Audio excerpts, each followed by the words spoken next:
Hello viewers, நான் உங்கள் sweetie. Welcome to sweetie சமையல்.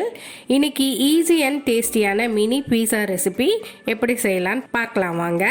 இந்த டிஷ் ஈவினிங் ஸ்நாக்காகவும் டின்னராக கூட நீங்கள் சாப்பிட்லாம். நீங்கள் என்னோடய வீடியோ பிடிச்சிருந்தா லைக் பண்ணுங்கள், ஷேர் பண்ணுங்கள், சப்ஸ்கிரைப் பண்ணுங்கள். பீஸா பேஸ் செய்கிறதுக்கு மாவு கலந்துக்கலாம் வாங்க. கோதுமை மாவு 1 கப், நீங்கள் மைதா கூட சேர்த்துக்கலாம். சிறிதளவு பேக்கிங் பவுடர் சேர்த்துருக்கேன். கரெக்டான அளவுகளை நான் டிஸ்கிரிப்ஷன் பாக்ஸில் கொடுத்துருக்கேன். 1 கப் தயிர், கட்டியான தயிர் சேர்த்துட்டா நல்லாயிருக்கும். இதெல்லாம் சேர்த்து நல்லா சாஃப்டாக பிசைஞ்சுக்கோங்க. சப்பாத்திக்கு பிசைகிற மாதிரி தான்.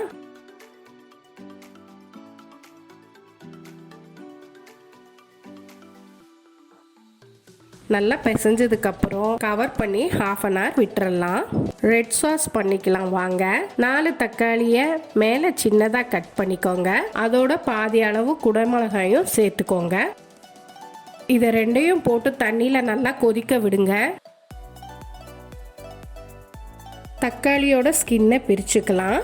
கேப்சிகமும் தக்காளியும் சேர்த்து நல்லா மிக்சியில் ஃபைன் பேஸ்ட்டாக அரைச்சிக்கலாம். கடாயை அடுப்பில் வச்சுக்கோங்க. கடாய் சூடான உடனே கொஞ்சமாக ஆயில் சேர்த்துக்கோங்க. நம்ம தக்காளியும் கேப்சிகமும் சேர்த்து அரைச்ச பேஸ்ட்டை நல்லா சேர்த்து தண்ணி வத்துற அளவுக்கு கொதிக்க வச்சுக்கோங்க. சில்லி ஃப்ளேக்ஸை ஆட் பண்ணிக்கோங்க. அடுத்தது ஒயிட் சாஸ் பண்ணிக்கலாம் வாங்க.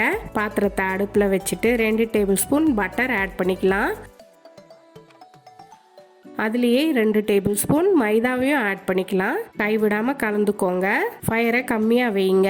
அதோட 1 கப் பாலை ஆட் பண்ணி நல்லா கலந்துட்டே வாங்க. பெப்பர் பவுடரை சேர்த்துக்கோங்க. உங்ககிட்ட ஆரிகானோ இருந்தால் அதையும் சேர்த்துக்கலாம். சால்ட்டையும் கொஞ்சமாக ஆட் பண்ணிக்கோங்க. இப்போ 1/2 அன் ஹவர் ஆயிடுச்சு. நம்ம பிசைஞ்சு வச்சுருந்த மாவை எடுத்து சின்ன உருண்டையாக எடுத்து சப்பாத்தி போடுற மாதிரி போட்டுக்கோங்க. ரொம்ப மெலிசாக போடுங்க. உங்களுக்கு எந்த சைஸில் வேணுமோ அந்த சைஸில் கட் பண்ணி எடுத்துக்கோங்க. ஒரு நான்ஸ்டிக் பேனில் நல்லா சூடான உடனே அந்த பீஸா பேஸை சேர்த்துக்கோங்க. நல்லா வேகட்டும். வெந்த சைடை மேலே எடுத்து அதில் ரெட் சாஸ் அப்ளை பண்ணிக்கலாம். அதுலேயே ஒயிட் சாஸையும் அப்ளை பண்ணிக்கலாம். இதுக்கு மேலே நீங்கள் உங்களோட ஃபேவரட் டாப்பிங்ஸ் ஆட் பண்ணிக்கலாம். நான் இங்கே ஆனியன், டொமேட்டோஸ், கேப்சிகம் ஆட் பண்ணியிருக்கேன். அதுக்கப்புறம் நீங்கள் அதில் 3 மினிட்ஸ் லிட் போட்டு கவர் பண்ணி கண்டிப்பாக குக் பண்ண விடணுங்க. சர்வ் பண்ணுறதுக்கு முன்னாடி நீங்கள் வேணும்னா சில்லி ஃப்ளேக்ஸும் ஆரிகானோவும் சேர்த்துக்கோங்க.